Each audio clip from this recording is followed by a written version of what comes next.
అందరికీ నమస్కారం అండి. Welcome to my YouTube channel. నా పేరు పీజే రఘురంజిత్. మా తెంగరోడు మళ్ళీ వచ్చేసాడు ఈరోజు. వాడితో మాట్లాడదాం. వాడెవరో కాదు, మీ అందరికీ తెలిసినోడే, మా అందరికీ తెలిసినోడే. మీరు తమ్ముళ్ళు చూసి వచ్చారు కాబట్టి ఆ యదవ కోసమే వచ్చి ఉంటారు. నాకు చాలా మంది వస్తారని తెలుసు, వాడు కూడా వచ్చి చూస్తాడని కూడా తెలుసు. ఓకేనా? సో మాట్లాడదాం వాడితో. వాడేదో పవన్ కళ్యాణ్ క్వశ్చన్ చేశాడు. చాలా పద్ధతిగా ఆన్సర్ ఇచ్చే ప్రయత్నం చేద్దాం అని అనుకున్నా కూడా వాడు జెండా కూలీలు అని చెప్పి ప్రతిసారి వాడిని ఏకవచనంతో వాడు తిట్టించుకునేలా వాడు నన్ను ట్రిగర్ చేస్తున్నాడు. సరే, ఇప్పుడు వాడు లైన్ దాటి జెండా కూలీలు అంటే నేను లైన్ దాటి ఇంకేదో అనాల్సి వస్తుంది. సో కొంచెం డోస్ గట్టిగానే ఉంటుంది. మాట్లాడదాం వాడితో. ఏముంది బొచ్చు, ఇట్లాంటి వాళ్ళని చాలామంది చూసాం కదా, భవిష్యత్తులో వస్తారు ఇట్లాంటి వాళ్ళు. ఇంకా గతంలో కూడా వచ్చారు, పోయారు, చచ్చారు. ఓకే. నా అభిమాన నటుడు ఉప ముఖ్యమంత్రి, ఆంధ్రప్రదేశ్ ఉప ముఖ్యమంత్రి శ్రీ పవన్ కళ్యాణ్ గారిని కొన్ని క్వశ్చన్స్ అడుగుతాం. అదే తెలంగాణ నుంచి డైరెక్ట్ గా ఎట్లా జంప్ చేసేసాం నా అభిమాన నటుడు గురించి అని మీరు ఒకవేళ అనుకుంటే, అనుకోవడానికి ఏముందిరా, నీకు నచ్చదు. పవన్ కళ్యాణ్ అనే వ్యక్తి ఎదిగే కొద్దీ మీలాంటి పీతివాదుల్ని తొక్కుతాడని తెలుసు. ఎందుకంటే మీకు స్కోప్ ఇవ్వడరా. అసలు మీరు ఏ పార్టీనైతే నువ్వు సైలెంట్గా సపోర్ట్ చేస్తున్నావో, వైసీపీ కాదులే, ఇంకో పార్టీ, ఏ ఎజెండానైతే నువ్వు తీసుకెళ్లాలనుకుంటున్నావో వాడు అలాంటి వాడిని తొక్కిపెట్టి నాడు తీసేస్తాడు పవన్ కళ్యాణ్ అనేవాడు. అందుకని పవన్ కళ్యాణ్ గురించి మాట్లాడు. చెప్పు. మీకు ఒక వీడియో వినిపిస్తా, సారీ ఒక ఆడియో వినిపిస్తా. సాయిధరం తేజకి సంబంధించిన రిపబ్లిక్ నీకు తెలియదు, నాకు తెలుసు. పవన్ కళ్యాణ్ గారు ఏమంటున్నారో ఒకసారి వినాలా? వినాలి. చెప్పలాగే అలాగే మీరు బలంగా మాట్లాడాల్సింది, బలంగా మాట్లాడటం ఏందో మరి అదేం అసలు నాకు అర్థం కాదు. నువ్వు నిజానే కాదు, నీకేం అర్థం కాదు. నువ్వు ఎదవనా కొడుకు. బలంగా మాట్లాడడం అంటే మీ గొంతుక, మీ వాయిస్ స్ట్రాంగ్గా ఉండాలని నీకు ఇది నేర్పించాలరా. నీకు తెలుగు జర్నలిస్ట్ అంటే జర్నలిస్ట్ ఎదవ. నీకు ఏది అర్థం కాదు. నీకు మిస్సింగ్కి, హ్యూమన్ ట్రాఫికింగ్కి అర్థం తేడా తెలీదు. నువ్వు అంతా ఇల్లిటరేట్ గాడివి. నీ ఇంకేం అర్థం వద్దురా. బలంగా మాట్లాడతాం అయితే గట్టిగా మాట్లాడాలి, లేదా క్లియర్ గా మాట్లాడాలి, క్లారిటీతో మాట్లాడాలి. బలంగా మాట్లాడతాం అంటే బలంగా మాట్లాడతాం అంటే అన్న భాష, అన్న భాష ప్రపంచానికి అర్థమైంది, ప్రజలకు అర్థమైంది కాబట్టి ప్రపంచంలో గూగుల్ సెర్చ్లో సెకండ్ ప్లేస్లో వచ్చాడు.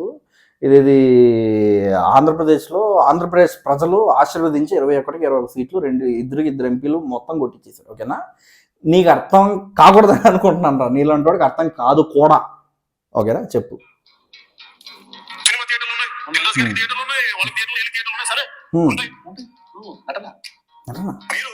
నటన మరి రెమ్యూనరేషన్ ఇస్తావేంట్రా?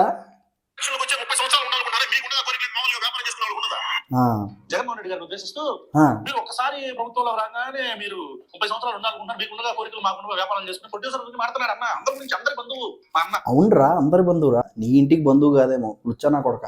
వేరే వాళ్ళందరింటికి బంధువురా.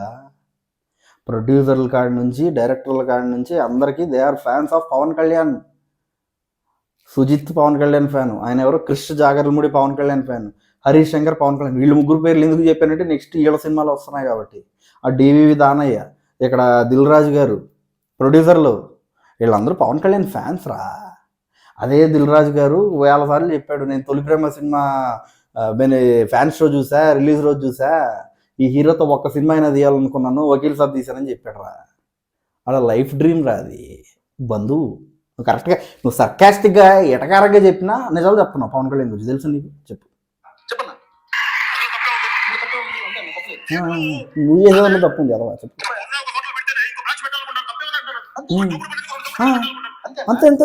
అంతేరా, కరెక్టే అది. పవన్ కళ్యాణ్ రాదంటే కరెక్టే.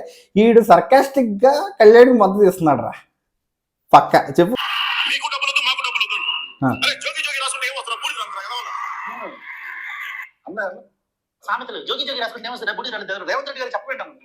రే ఎదవా, నీకు తెలిసి మాట్లాడదా తెలియక మాట్లాడుతున్నావా? జర్నలిస్టా, పీతివాదివా? వీడికి కూడా కౌంటర్ ఇవ్వాలరా. ఒరే ఇది విను బాగిను. ఆంధ్రప్రదేశ్ ఉప ముఖ్యమంత్రి తెలంగాణ ముఖ్యమంత్రి గారిని తిట్టడానికి లేదురా. ఆయన జనసేన పార్టీ అధ్యక్షుడి కింద ఉంటే వేరేలా రియాక్ట్ అయ్యేవాడరా. ఇది cinema actor, cinema hero Pawan Kalyan, Chiranjeevi తమ్ముడు పవన్ కళ్యాణ్ అయితే వేరేలా రియాక్ట్ అయ్యేవాడరా. ఇప్పుడు ఆయన మాట్లాడితే అది రాష్ట్రానికి ఇంపాక్ట్ చూపిస్తుందిరా. ఒరే వీడికి ఇది కూడా తెలియకుండా జర్నలిస్ట్ ఏంటారు బాబా. ఆడికి కమెంట్లో సపోర్ట్ చేస్తున్నాడు. ఇంత నిశానే కానీ ఎందుకు సపోర్ట్ చేస్తున్నాం మేము అని మీకు అర్థం కావట్లేదురా. ఈ క్లియర్గా లూప్ హోల్స్ వదులుతున్నాడు. నాకు గట్టిగా మాట్లాడాలి. హెడ్ ఫోన్స్ వేసుకుంటూ గుద్ద పగలు కొట్టేస్తున్నా నా కొడుక్కి. ఎంత క్లియర్గా నాకు దొరికిపోతుంది. ఆడికి సపోర్ట్ చేస్తారు ఎట్రా వైసీపీ వాళ్ళు ఈడే లేపుతారు, ఈడికి సబ్జెక్ట్ రాదు. కాదన్నా ఇప్పుడు చెప్పిన ఈ సూక్తి ముక్తావలు ఏదైతే ఉందో ఇవన్నీ రేవంత్ రెడ్డి వర్తించమన్నా. రేవంత్ రెడ్డి చెప్పలేము. ఎందుకు చెప్పాలరా? ఉప ముఖ్యమంత్రి చెప్తాడా? గతంలో ఏ ముఖ్యమంత్రి ఉప ముఖ్యమంత్రి చెప్పాడేంట్రా? తెలంగాణ మీరు కర్ణాటకలో ఈ నిర్ణయం తీసుకుంటున్నారు బాగాలేదు, మీరు మహారాష్ట్రలో ఆ నిర్ణయం తీసుకుంటున్నారు బాగాలేదని ఏ ముఖ్యమంత్రి అయినా ఇంకో ముఖ్యమంత్రికి చెప్పాడరా? ఏ ఉప ముఖ్యమంత్రి అయినా ఇంకో ముఖ్యమంత్రికి చెప్పాడరా? ఏ శాఖ మంత్రి అయినా, ఏ రాష్ట్ర మంత్రి అయినా వేరే ఇంకో రాష్ట్ర మంత్రికి చెప్పాడరా? ఎందుకు యాడ్ నుంచి వస్తారు ఈ తెలుగులు? పవన్ కళ్యాణ్ మీద హేట్రేడ్తో సచ్చేలా ఉన్నారా నువ్వు? చెప్పు. అన్నంగా చెప్తాడు. చెప్పండి నువ్వు చెప్పు. చెప్పు చెప్పు చెప్పు నీకు అంటున్నా కూడా చెప్పు. టికెట్ రేట్లు తగ్గించేస్తే ఉండదంట అని చెప్తున్నాడు. టికెట్ రేట్స్ తగ్గించేస్తే ఆటోమేటిక్గా ప్రొడక్షన్ వెళ్ళి పడిపోద్ది. టికెట్ రేట్స్ తగ్గించేస్తే రెమ్యునరేషన్ తగ్గుద్ది, దాని ద్వారా ప్రభుత్వానికి కట్టే ట్యాక్స్ తగ్గుద్ది. ఈడికి కౌంటర్ చెప్పాడు. ఇప్పుడు చెప్పండి రేవంత్ రెడ్డి గారికి. రేవంత్ రెడ్డి గారు మీరు వినాలా? అన్నప్పుడునే చెప్పాడు ఎందుకు ఉండదో కూడా చెప్పాను కదరా. రేవంత్ రెడ్డి గారు వెల్త్ క్రియేషన్ సంబంధించి ఇంకో నిర్ణయం తీసుకున్నట్టు తెలుసురా నీకు? నీ బతుకు అది కూడా తెలియదు. ఆంధ్రప్రదేశ్ హైదరాబాద్కు సంబంధించినంత వరకు అక్కడ హాలీవుడ్ మూవీస్ చేయడానికి ఒక ఎకో సిస్టమ్ని తయారు చేయమని చెప్పాడు రా. దిల్ రాజు గారు మీడియా ముందు వచ్చి చెప్పాడు, వీడియో చూడవు, మీడియాను ఫాలో అవ్వవు, ఏదో మొహం వేసుకుని దోమలు తోలకుండా వచ్చేస్తావు మాట్లాడడానికి కెమెరా ముందుకి. దరిద్ర పేదవా చెప్పరా? ప్రశ్న నిన్నే అడుగుతున్నాడు. ఎదవా వెల్త్ క్రియేషన్ తప్పరా ఎదవా అంటున్నాడు. చెప్పు నువ్వు.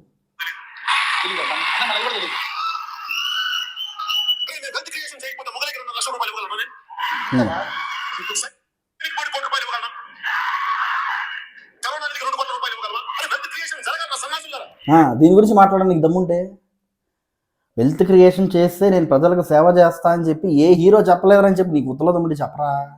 ఈ పాడుచోలతో వింటాంరా.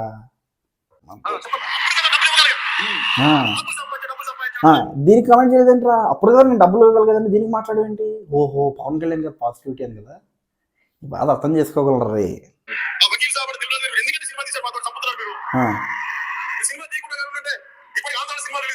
అవును, మన బతుకి మనకు 100 కోట్ల సినిమా లేదు, మనల్ని టార్గెట్ చేసి ఒక ప్రభుత్వం కూర్చోబెడతా మనుషుల్ని. ఒక ప్రభుత్వం టార్గెట్ చేద్దాం మనల్ని. మన బతుకు 100 కోట్ల సినిమా లేదు, మన బతుకు ఒక పెద్ద అవార్డు లేదు, ఒక నంది అవార్డు లేదు, ఒక స్టేట్ అవార్డు లేదు, ఒక నేషనల్ అవార్డు లేదు, మనం టార్గెట్ చేసి ప్రభుత్వం ఆపేద్దా? ఎందుకు ఈ డబ్బారెడ్డి సుబ్బారెడ్డి మాటలు? రే సరిగ్గా చెప్తాను రా, సరిగ్గా చెప్తాను. నీ ప్రశ్నకి సమాధానం ఇస్తే సరిగ్గా ఎరా పీతివాది. పవన్ కళ్యాణ్ గారి వకీల్ సాబ్ సినిమాకి ఓవర్ నైట్ జియో ఒకటి రిలీజ్ చేసి టికెట్ రేట్లు 5కి 10కి అమ్మారు వకీల్ సాబ్ విషయంలో. ఈరోజు కూడా ఆయన ప్రెస్ మీట్లో చెప్పాడు, దాన్ని ప్రెస్ మీట్ కదా అది మీడియా చాట్లో చెప్పాడు. అది భీమ్లా నాయక్ సంబంధించి ఎంఆర్ఓ విఆర్ఓలను పెట్టించి 10,000కి 10 రూపాయలకి 5 రూపాయలకి టికెట్లు అమ్మితే పవన్ కళ్యాణ్ ఫ్యాన్స్ చందాలు వేసుకుని మరీ డిస్ట్రిబ్యూటర్లు మీరు సినిమాలు తీయకండి మేము ఆడిస్తామని చెప్పి పవన్ కళ్యాణ్ గారి అభిమానులు చందాలు వేసుకుని మరీ ఆ సినిమాని ఆడించారా? ఎందుకు టార్గెట్ చేస్తారా? ఇంకోటి ఏంటన్నా, పవన్ కళ్యాణ్కి నేషనల్ అవార్డు రాలేదు, పవన్ కళ్యాణ్కి ఇంకో అవార్డు రాలేదా? అది నేషనల్ లెవెల్ రాలేదు, స్టేట్ లెవెల్ రాలేదంటావా? అరే పవన్ కళ్యాణ్ అనే వ్యక్తి ఖుషీ సినిమాతోనే సినిమా ఇండస్ట్రీ మీద ఆ ఇంట్రెస్ట్ అనేది తగ్గించేసుకున్నాడు రా. ఆయనకి అప్పటి నుంచే రాజకీయాలపైన మక్కువ వచ్చింది. నీకు తెలుసా? నువ్వు ఫ్యాన్ నేను నా అభిమాన నటుడు అంటావు, నువ్వు నా అభిమాన పీతివాదిని. హేతువాదం చెప్పుకుంటాడు కదా, మీరు కన్ఫ్యూజ్ అవ్వకండి. హేతువాదిని పీతివాది చేస్తా. హేతువాదం వేరు, ఈడు చేసే పీతివాదం వేరు, ఓకేనా? ఈడు పీతివాది ఇక్కడ నుంచి. ఇలా పీతివాది చెప్తున్నాను. ఒరే పవన్ కళ్యాణ్ అనేటువంటి వ్యక్తి 100 crore షేర్ సినిమా చేసే ఆ టైం వచ్చినప్పుడు, అంటే టాలీవుడ్ మార్కెట్ 100 crore షేర్ చేసేంత ఆ స్థాయికి వచ్చేసరికి పవన్ కళ్యాణ్ గారు వదిలేశారా? ఒరే లోఫర్, నీకు విషయం తెలియదు అనుకుంటా, 2013 అత్తారింటి దగ్గర సినిమా ఉంది కదా, పైరసీ అయిపోయిన తర్వాత అసలు 100 crore టార్గెట్ ఇచ్చింది పవన్ కళ్యాణ్. అంటే టాలీవుడ్కి 100 crore చేసే సత్తా ఉందని నిరూపించినాడు పవన్ కళ్యాణ్. అప్పటి వరకు నాన్ రాజమౌళి సినిమా, బాగా గుర్తుపెట్టుకోరే, non Rajamouli cinema industry hit అవ్వడం, మగధీరా రికార్డ్స్ని బ్రేక్ చేయడం ఎవ్వడూ ఊహించలేదు.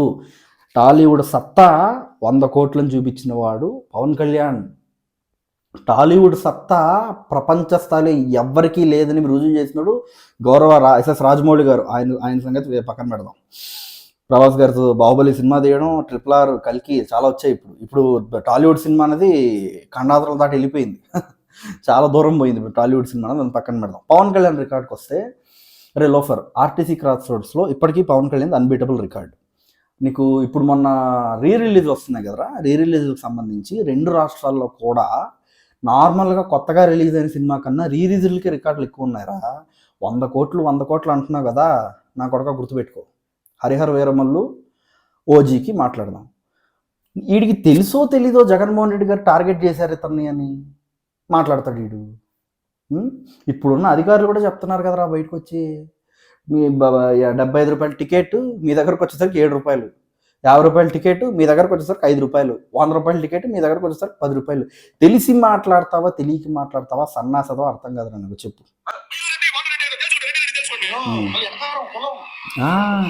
సరే నీలాంటి బొక్కా పగిరేదిగా ఎడకారం లేనప్పుడు మన కళ్యాణ్ గారికి లేకుండా అనుకుంటారా? ఇలాంటి వేసినా కొడుకే ఎడకారం ఉన్నప్పుడు ఆయనకు లేకుండా ఎందుకుంటారా? ఇదంతా ఏంటనుకున్నారు? జగన్మోహన్ రెడ్డి గారికి సంబంధించిన ప్రభుత్వం అప్పట్లో టికెట్ రేట్లు తగ్గించినందుకు అన్న ఆ ఆక్రోశాన్ని ఉక్రోషాన్ని ఎక్కడ కక్కాలో తెలియక ఒక ఆడియో ఫంక్షన్ కి పిలిస్తే ఆడియో ఫంక్షన్ వెళ్ళిపోయి అక్కడ మాట్లాడిన మాటలు. ఆక్రోషాన్ని ఎక్కడ కక్కాలో తెలియక ఆడియో ఫంక్షన్కి పిలిస్తే అక్కడ వెళ్ళి కక్కాడు కాదు. ఒరే ఆడియో ఫంక్షన్లో నేను ఇది మాట్లాడతానని డైరెక్టర్ దేవకట్ట గారికి ముందే ఇన్ఫర్మేషన్ ఉంది. అప్పుడు ఏమైందో తెలుసా, సాయిధరం తేజ్ గారు పాపం ఆయన యాక్సిడెంట్ అయిపోయి కోమాలో ఉన్నాడు అనుకుంటా. అప్పటికి కళ్ళు కూడా తెరవలేదు. అప్పటికి మెగా అభిమానులందరూ కూల్ అవ్వడానికి పవన్ కళ్యాణ్ గారు వచ్చారా. ఆ సందర్భం మీరు దీన్ని కూడా ఎక్కడ తొక్కుతారో అని చెప్పి TV9 కూడా ఆ వీడియోస్ ఫుల్ వీడియో చూసావా, TV9 కూడా దూయబడుతూ మీరు బాబాయ్ మర్డర్ గురించి చేయాలి ఇది కాదు, లిక్కర్ స్కామ్ గురించి చేయాలి ఇది కాదు, సాయిధరం తేజ్ 30 స్పీడ్లో వెళ్ళడం 40 స్పీడ్లో 100 స్పీడ్లో వెళ్ళడం కాదురా చేయాల్సిందని చెప్పి పవన్ కళ్యాణ్ గారు చాలా క్లియర్గా చెప్పారు. అప్పుడు జగన్మోహన్ రెడ్డి పేర్ని నానికి సంబంధించి ఆయన సినిమాటోగ్రఫీ మంత్రి అప్పుడు పవన్ కళ్యాణ్ గారి సినిమాలు ఆపడానికి, ఓకేనా, పవన్ కళ్యాణ్ గారి సినిమాలు ఆపడానికి ఆయన సినిమాటోగ్రఫీ మంత్రి కింద ఉంటా. పవన్ కళ్యాణ్ గారి సినిమాని టార్గెట్ చేస్తే సినిమాలకు సంబంధించిన ఇష్యూ కాబట్టి సినిమాల్లోనే మాట్లాడాడరా, సినిమా ఫంక్షన్లోనే మాట్లాడాడరా. అదిరా జరిగింది. సగం నాలెడ్జ్తో దోమలు దొరుకునే పవన్ కళ్యాణ్ గారు అప్పటి నుంచి చూస్తున్నా ఎక్కడండి పవన్ కళ్యాణ్ గారు, ముఖ్యమంత్రి పవన్ కళ్యాణ్ గారు. పవన్ కళ్యాణ్ గారు ఎక్కడున్నారో తెలుసారా? నువ్వు ఇది విజయవాడ కదా, ఇది కృష్ణా జిల్లా కంకిపాడుకు వచ్చాడు. మీ జిల్లాయే కనపడలేదురా గుడ్నా కొడక, కనపడిందిగా. విజయనగరం లాంటి ఏజెన్సీ ఏరియాల్లోకి రోడ్లు వేయడానికి వెళ్ళాడురా. పార్వతీపురం మన్యం విన్నావు పేరు ఎప్పుడైనా? విన్నావురా? అక్కడికి వెళ్ళాడురా. గత ప్రభుత్వం ట్రైబల్ ఏరియాస్ని గాలికి వదిలేస్తే అక్కడ రూరల్ ఇన్ఫ్రాస్ట్రక్చర్ని డెవలప్ చేయడానికి వెళ్ళాడు. ఎక్కడరా పవన్ కళ్యాణ్ గారు? నువ్వు అక్కడికి వెళ్ళు, ఒంగోబెట్టి కొడతాను నా కొడక నేను. పవన్ కళ్యాణ్ నుంచి రోడ్ వేసాడు కనబడలేదు కళ్ళు అని అనుకుంటారు. బూతులు కంట్రోల్ చేసుకుని నామతో చెప్తున్నా. వాళ్ళు కొడతారు, ఫస్ట్ కొట్టేది ఆల్రెడీ నిన్ను తన్నీసి పెడతారు. నువ్వు ఇప్పుడు ఏదైతే ఎర్రది వేసుకున్నావు చూసావా, ఎర్ర టవలు, నీలాంటి ఫేక్ కమ్యూనిస్టులు కాదు, వాళ్ళు ఒరిజినల్ కమ్యూనిస్టులు. వాళ్ళు అంటారు నేను పట్టుకుని ఫస్ట్ ఎలా అంటారంటే చెట్టు కట్టేసి నా కొడక పిర్ర మీద వాతలు పెడతారు. అక్కడ వెళ్ళను పవన్ కళ్యాణ్ గారు ఎక్కడండి అని అక్కడ వెళ్ళి ఎల్లరా ట్రైబల్ ఏరియాస్కి వెళ్ళి నా కొడక ప్రజలు కనిపించాడు రా. ఊరే నడుచుకుని వెళ్ళాడు రే. ఆ రోడ్లు అంటే మట్టి రోడ్లు ఇట్లా ఉంది, ఆ రోడ్లలో నడుచుకుని వెళ్ళిపోయాడు రా. తెలంగాణలో అంట ఉండమంట సార్. ఇప్పుడు మీరు అన్నారే అంటే తెలియదు రా సన్నాసులారా అని. రేవంత్ రెడ్డి గారు నల్లైపోతున్నారా సార్ మీరు? ఎందుకంటారా? ఒక రాష్ట్రానికి సంబంధించిన ఉప ముఖ్యమంత్రి ఇంకో రాష్ట్రానికి సంబంధించిన ముఖ్యమంత్రి అంటే కాన్సిక్వెన్సెస్ తెలుసా? రేపు ఫేక్ జర్నలిస్ట్గా తెలుసా? ఈ మాటలు మీరు రేవంత్ రెడ్డి గారు ఆయన క్లియర్గా చెప్పారు కదా, బెనిఫిట్స్ ఉండవు, టికెట్ హైక్స్ ఉండవని చెప్తున్నాడు కదా. అది వారి రాష్ట్రానికి సంబంధించిన ఇష్యూ. పవన్ కళ్యాణ్ ఎందుకు ఇన్వాల్వ్ అవుతాడు అందులో? పవన్ కళ్యాణ్ ఆంధ్రప్రదేశ్ ఉప ముఖ్యమంత్రిగా ఉంటా అక్కడున్న ఇష్యూస్ నేను ఎందుకు ఇక్కడ అడ్రస్ చేస్తాడరా చెప్పు. క్రియేషన్ ఉండదు. మనం మాట్లాడలేదు మనం ఎందుకు కాళ్ళు గజ గజ గజ వణుకుతున్నాయి రేవంత్ రెడ్డి. మీ తాతలు దిగి వచ్చిన జైలేరు రే, మీ తాతలు దిగి వచ్చిన పవన్ కళ్యాణ్ వణికించలేరురా. ఇది ఫిక్స్ అయిపో. పవన్ కళ్యాణ్ని భయపెట్టేవాడు పుట్టలేదురా. ఇంకా నీకు చేతనైతే ట్రై చేయరా, చెయ్యి. గురించి మాట్లాడాలంటే ఈ నవ్వు ఒకటి తమ్నేల్లో పెట్టిన ఫోటో ఉంది కదా, రే నువ్వు నవ్వరా, నాకు ఇంకా స్టఫ్ కావాలరా. తమ్నేల్కి నాకు స్టఫ్ సరిపోవట్లా, నువ్వు ఇంకా కామెడీగా నువ్వు విచిత్రంగా నువ్వు నాకు కావాలరా. రే నేను పెట్టాలరా, రే అర్థం చేసుకోరా బాధ. అదే మనం హిపోక్రసీ అంటాం. పవన్ కళ్యాణ్ గారు మీరు వినాలా, జెండా పోలీస్ మీరు కూడా వినండి, దీన్ని మనం హిపోక్రసీ అంటాం. అవరే పీచు అది నా వీడియో చూసావా? నా వీడియో చూసినట్టున్నాడు రైడా. బాగా కొడుతున్నాను కదరా. చెప్పుకు పెడది కొడుతున్నాను కదా నేను. సీరియస్ హిపోక్రేట్ అని వీడియో పెట్టా సౌదర్లో, చూడండి ఒకసారి వెళ్ళి. నా వీడియో చూసి పవన్ కళ్యాణ్ హిపోక్రసీ ఏంట రే అబ్బాయి చెప్తున్నా. హిపోక్రసీ అంటే ఏంటంటే మజ్లీస్కి సంబంధించి దాదాపు 40 పార్టీలో ఎంత ఉంది ఇండియాలో. ఆ పార్టీలన్నింటినీ వదిలేసి హిందూ ధర్మానికి సంబంధించి దాన్ని కాపాడాలని ఒక్క బీజేపీనే టార్గెట్ చేస్తే ఆ లుచ్చా నా కొడుకుని హిపోక్రేట్ అంటారు. జగన్మోహన్ రెడ్డి గారికి సంబంధించి పక్కింటి పిల్లాడికి కెరీర్ బాగుండాలబ్బా, నువ్వు బాగా చదువుకొని చెప్పినట్టు జగన్మోహన్ రెడ్డి గారికి చెప్పి పవన్ కళ్యాణ్ గారి మీద మాత్రం స్కిట్లు చేస్తే ఆ లోఫర్ లత్కోర్ లఫంగి నా కొడుకుని హిపోక్రేట్ అంటారు. రాధా మనోహర్ దాసు, స్ట్రింగ్ వినోదు, ఇంకెవరు సద్గురు, వీళ్ళ మీద బొచ్చుడు వీడియోలు చేసి ఈ పాస్టర్ల మీద నువ్వు న్యూట్రల్ ముద్ర వేసుకోవడానికో నా మాలాంటిలో చెప్పు తీసి కొడుతున్నారనో ఒకటో రెండో వీడియోలు చేస్తే ఆ కొడుకుని హిపోక్రేట్ అంటారు. అదిరా వీడియో. బాగుందా? ఈ వీడియో కూడా నువ్వు చూస్తావు, నాకు తెలుసు, చూడాలి. ఇది సోదరులారా నా అనలైసిస్. ఇలా చెప్తూ కొట్టాల్సి వచ్చింది దీన్ని. చెప్పు కథ పీతివాది గాడిని. సరే, మీ అభిప్రాయం, మీ ఒపీనియన్స్ కమెంట్ రూపంలో తెలియజేయండి అని కోరుకుంటూ, రా పీతివాది, జై జనసేన, జై హింద్.